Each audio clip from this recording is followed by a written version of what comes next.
Okay, folks, looking at some MCQ, so multiple choice questions from an an AQA higher tier GCSE maths past paper, looking at question 1 and 2 from the November 2019 paper 1 higher tier.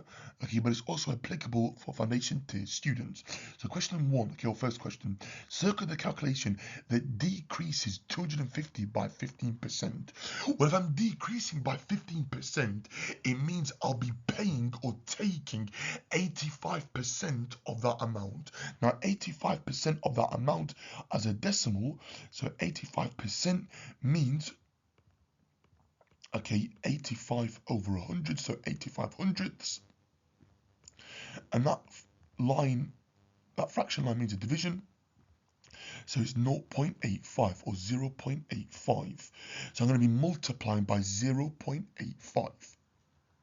Okay, because I start off with 100%, guys. So let's do like a little bar model just to make it clear where I actually got this from. So this is currently 100%. Sorry, guys. Okay, I'm taking off 15%. So that means I've got 85% left over. Okay, so the remaining amount is 85%. Okay, so if you're ever in a shop here, sorry, I'm doing a bit off tangent here, and it's all 15% off here. It means you're paying 85% of that original amount. So if the item costs £100, you would end up paying £85, okay, etc., etc. Okay, so taking 15% off means I pay or I use 85% of the original amount.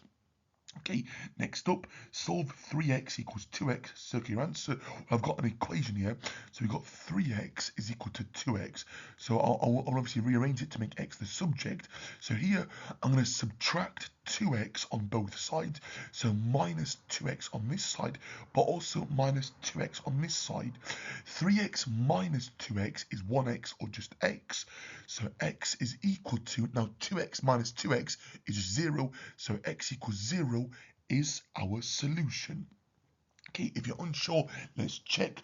3x means 3 times x. So does 3 times 0, does that equal 2 times 0? Well, 3 times 0 is 0. 2 times 0 is 0. So yes, that is true. So therefore, my answer is indeed correct. Okay, because anything times 0 is just 0. Okay, I hope that makes sense.